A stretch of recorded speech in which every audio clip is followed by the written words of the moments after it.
Hello everyone and good morning dyan sa Pilipinas and good night dito sa Kuwait. Parating ko lang galing sa work, guys. And may story ako sa inyo. May story ako sa inyo about sa nangyari sa akin today. Super duper pagod kasi medyo masungit yung aming napuntahan. Walang pahinga, diretsong trabaho. Walang upo-upo ni konti. Ni pag-ihi ni hindi mo magawa. Nakakainis. And then, after naming work, pagkatapos naming magtrabaho, yung boss namin, yung madam namin na Kuwaiti is, binibigay niya yung sahod sa akin. Kasi nga, dahil sa ako yung may bank account, at yung mga kasama ko, wala. So, ang nangyari, si madam, late siyang nagbigay ng sahod. Ang mga Kuwaiti is minsan, ang mga taga dito is minsan, di ko nabanggitin na, is minsan mahirap magtiwala ba. Kaya, na-late siyang nag-send sa akin ng pera sa account ko. So, ang nangyari, sabi ko rin sa mga kasama ko, hanggat hindi pa mag-send si madam ng link or ng pera sa account ko. So, hindi ko muna rin sila bibigyan. Pero may cash na ako sa bag ko or wallet ko. Sa wallet ko. And then, yung isa, chuchu, ang daming sinasabi. Na keso daw porket akong meron na pwede mapasahan or akong binigyan na pasahod, hindi man lang ako makabigay. Ang explanation ko naman sa kanya is, ang explanation ko sa kanya is, bakit ako magbibigay na hindi pa naman yung boss namin nagbigay ng pera? As long as hindi pa nagbigay ng pera, hindi rin ako na magbibigay sa kanila. Baka makwitch ako. Mahirap nang magtiwala, diba? Lalo na sa ang dami ko nang na-experience talaga. Kaya, ayoko na talaga ng ganun. Kaya, pag mag-send, saka ako magbibigay ng sahod nila. Hindi ako magbibigay ng sahod nila kung wala pa namang sinin sa akin, baka ako yung makwitch, di ba?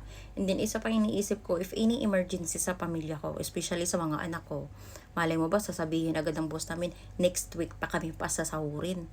Hindi, nagbigay na ako sa mga tauhan namin. And suddenly, mayroon akong emergency sa Pilipinas, paano ako makapadala ng pera, di ba? Yun na nga, nagalit, ang daming tarararat. Then, lumabas siya siya kasing unang hinatid. Kasi mas nadadaanan yung place niya, yung bahay niya, bago sa akin, bago dun sa isa.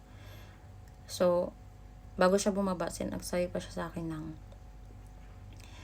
ang damot daw, yabang. Yun ha, ang hirap talaga nila makaintindi. Ang hirap talaga. Alam nyo ba, hindi ako binabayaran sa ibang tao nga dito, no, dito sa Kuwait, praktikalan. Kasi nga, ang iba kung sinong may bank account, sa kanya ipapasa yung bank account, binabawasan nila yan. Binabawasan ng iba yan kasi nga, syempre, question masyado, baka magkakaproblema or ganito, ganyan. Binabawasan yan ng iba. Pero sa akin wala talaga kasi katrabaho ko sila.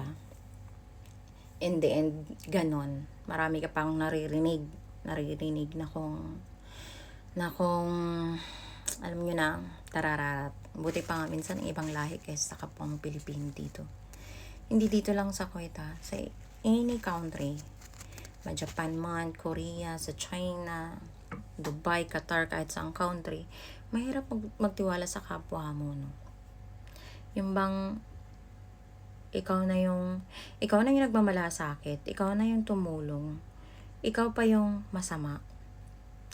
Ang hirap. Ayaw ko talaga sa kanya. Ewan ko, makakasama ko pa siya bukas. Ewan ko, sana sa sunod hindi na.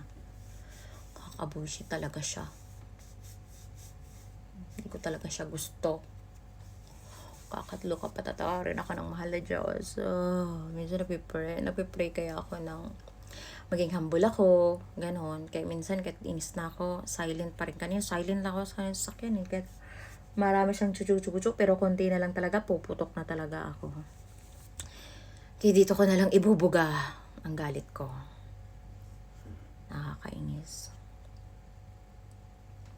Kaya sana lang, no, tayong mga Pilipino, sana magiging palawakin naman ang pag-iisip natin.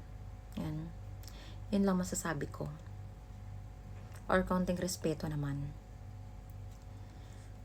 Ay, kaya, alam niyo, wala ako masyadong, dati marami rin akong friends, pero ngayon, umiwas-iwas na ako sa friend. Sabuti na ako pag-isa, may isa na lang akong friend ngayon na nag-iisa, pero bihira kami nag-uusap ng dahil sa busy ako lagi.